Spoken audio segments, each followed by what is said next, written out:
Hey there, crypto heads. It's your boy, Crypto Trapper, saying thank you for swinging by the channel. Your new home for expert analysis from an amateur nutshell.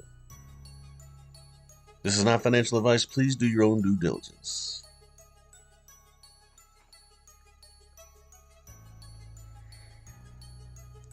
First things first, I'd like to say thank you to the 72 subscribers to the channel.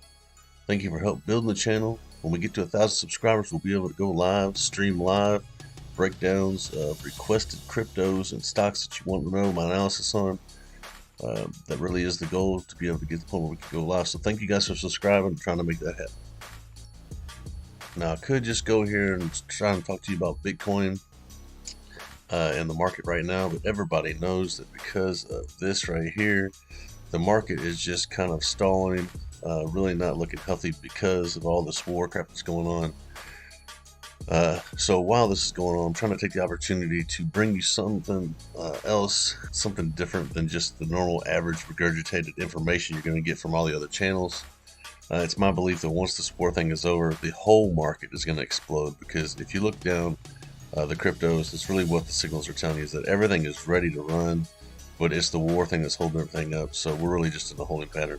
Until then, I kind of want to do something else with your mind and with your thought patterns, and I want to pose a particular theory that I have about what's really going on with Russia in relation to the crypto sector. You're gonna have to open your minds up a little bit. Some of you will call it conspiracy theory, some of you will call it bullshit, but in order for me to give you the theory, first I have to set the stage, and you're gonna have to really just bear with me here and open your minds a little bit. With that being said, let's jump right into it.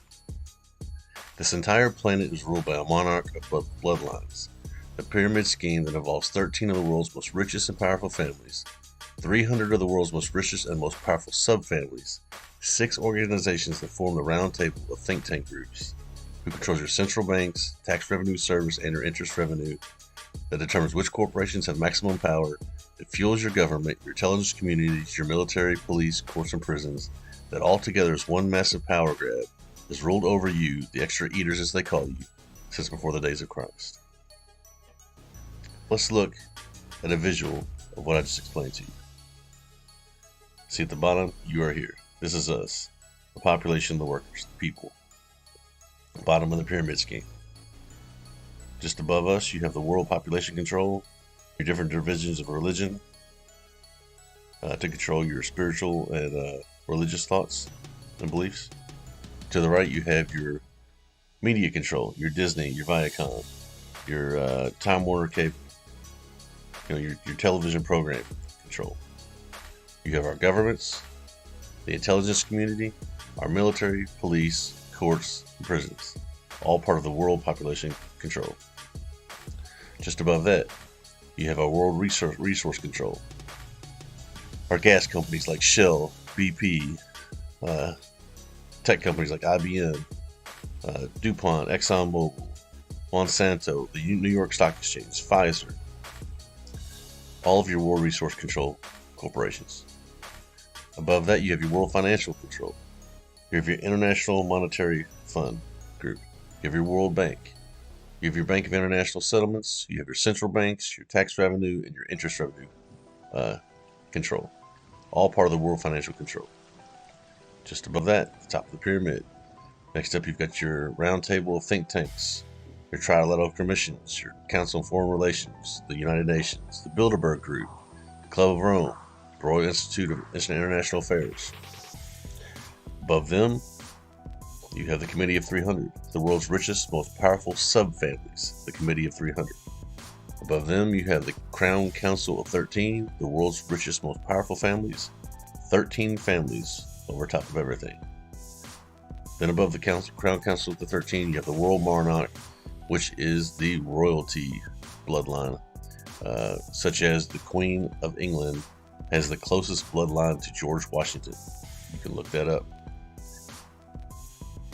Now bear with me here, I'm going to run you through some stuff.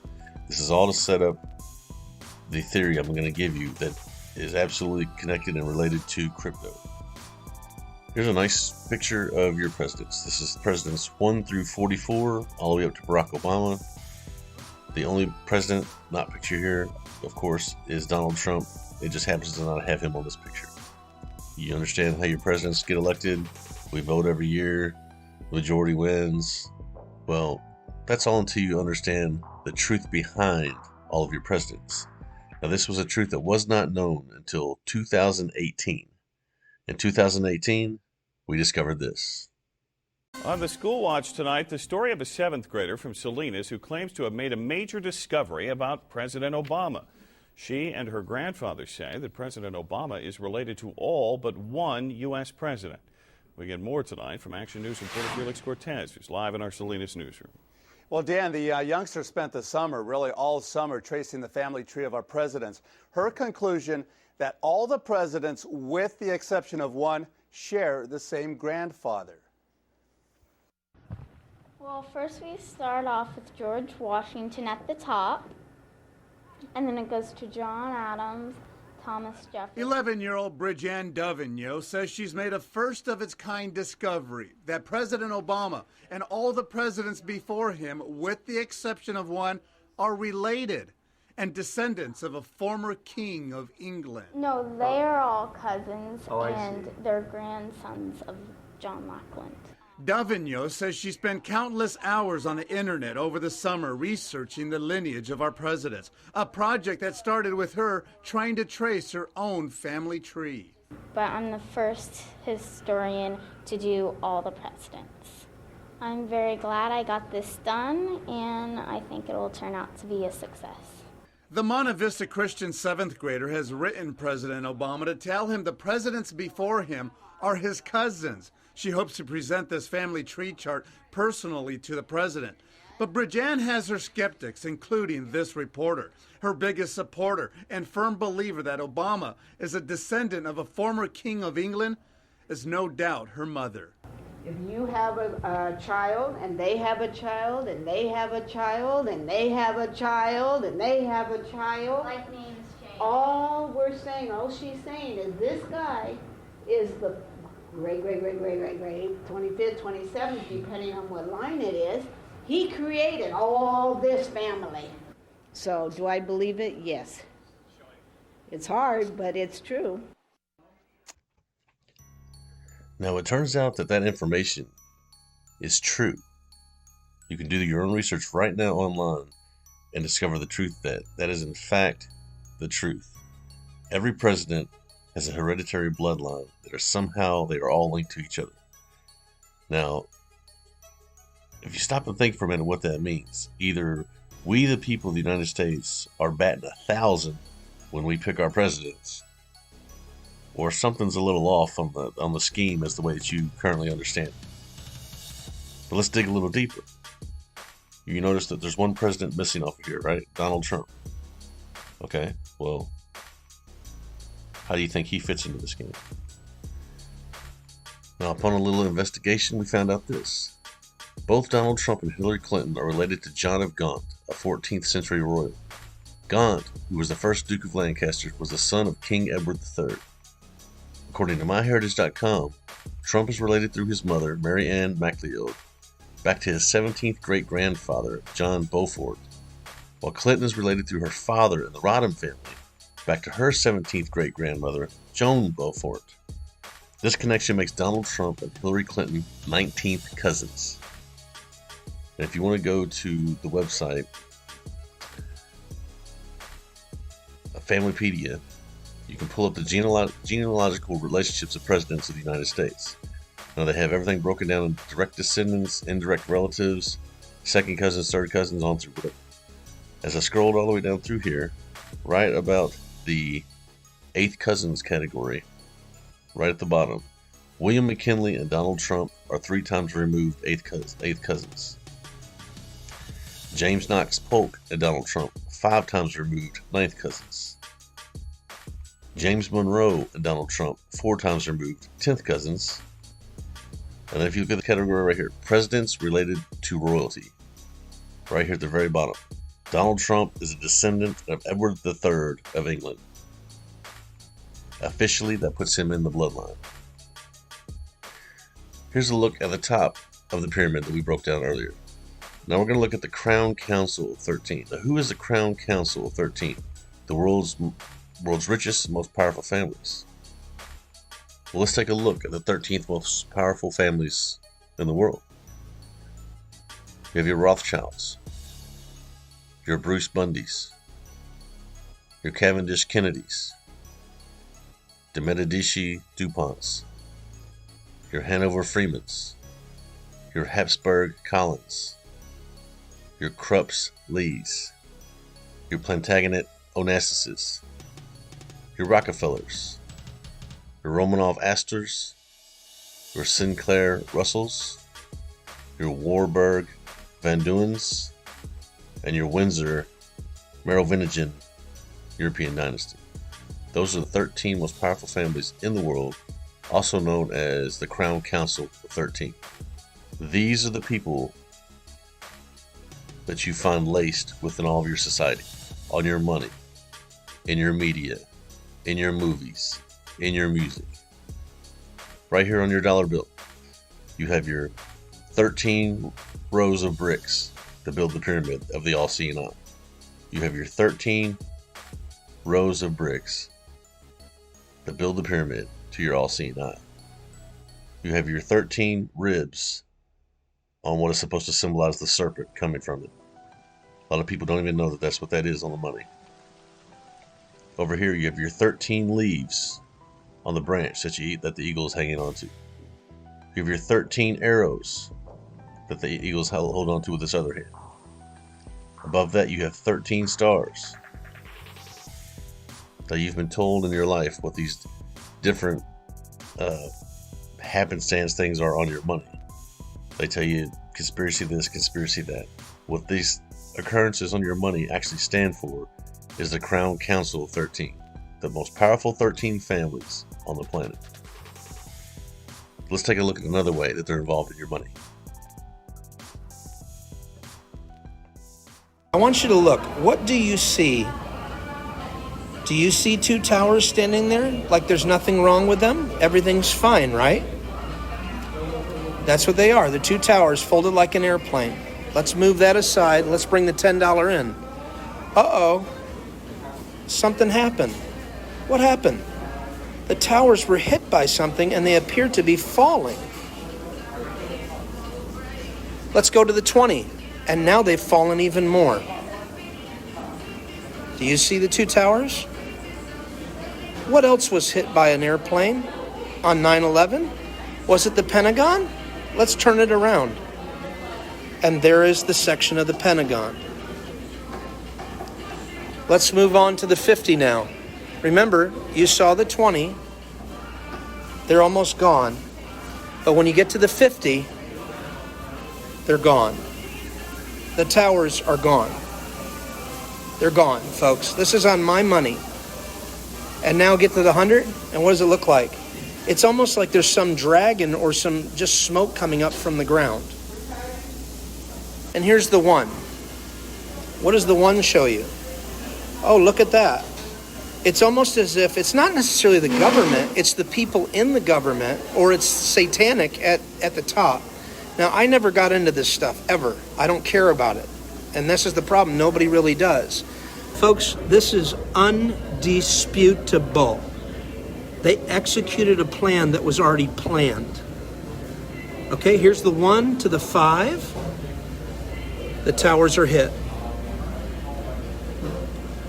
The buildings are falling. The buildings are gone. And all there's left is smoke. You tell me what you see when I fold this $20 bill. I'm going to fill the whole... I'm going to cut off his head a little bit here. Do you see a guy wearing a mask? Is there a guy wearing a mask? Is that Andrew Jackson upside down, but they made his head bigger because they want him to wear a mask? And what year did they want him to wear a mask? Oh, look at that. 2020. Ladies and gentlemen, these are the people that your celebrities, your movie stars, your music artists, the world around you, this is who they salute. the all-seeing eye on the pyramid, the 13 rows of bricks that form the pyramid to the all-seeing eye, the Council of 13, the most powerful 13 families on the planet. This is who your celebrities worship and signal to. This is who your politicians all answer to.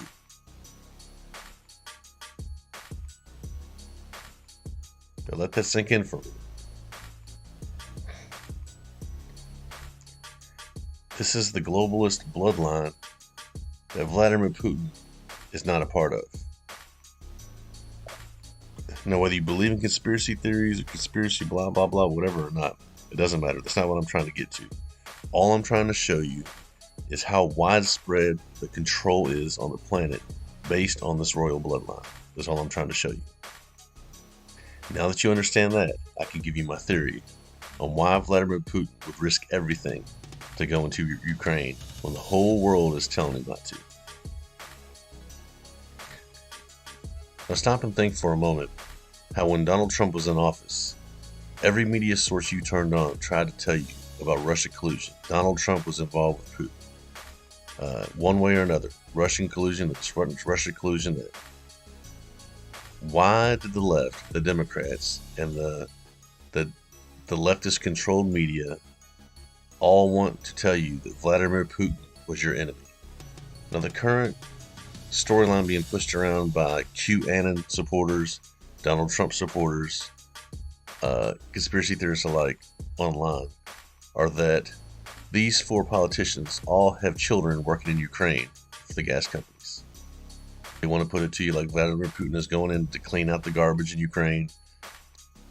He says they're a threat to his country, to his people. But I couldn't quite settle my mind on that as being the reason why he would risk everything, his whole reputation worldwide, for this reason right here. So I dug deeper. Now, if you remember, a couple videos back, I broke down the blueprints for the ISO 20022 system that's coming in. For any of you who do not know what I'm talking about, you can go right here to ISO20022.org and give you all the information about the new system, the new financial system that's coming later on this year, being implemented from now until 2025. As I was going through the blueprints, I went through Stellar. I came upon this blueprint right here. And as you can see over here, the Bank of England on the left, XRP, linked to the Bank of England. Coming around, the Bank of France, the Swiss bank, XRP. Now look when you come around here. Bank of Italy, the National Bank of Ukraine, Stellar Lumens in Ukraine. I did a little more research and came up on this. Ukraine is already committed to using Stellar to develop the foundation to help build their national digital currency. So Ukraine is already committed to using Stellar. We've seen from the other charts from my videos that Stellar is backed 1-for-1 XLM per ounce of silver. The European banks make full use of the ISO 20022 enhanced elements from November 2022. That's later this year. Stellar Lumens XLM is an official member of the ISO 20022 standards body. Between 2021 and 2025, a 4-year coexistence period for ISO 20022 and the legacy SWIFT MT standards. The UK and US are expected to adopt the ISO 20022 standards in 2022 and 2023, respectively. Now think about everything that we just went over, guys. The ISO 20022 system is a globalist system. Whether you like it or not, it does not matter.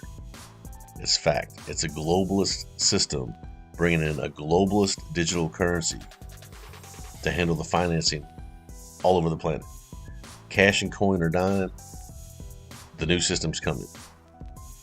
Well, I've already told you who the globalists are. I've already explained to you that Vladimir Putin is not a member of their family, their bloodline. So what I'm trying to say is, maybe Vladimir Putin knows that the people who have always shown they do not like him, that he is not part of their bloodline, he is not part of their little conglomerate, is about to institute a new worldwide financial system and possibly cut him out. So instead of him waiting around to see if they're going to cut him out, he's invading Ukraine to claim his piece, the XLM stellar connection to the ISO 20022 system.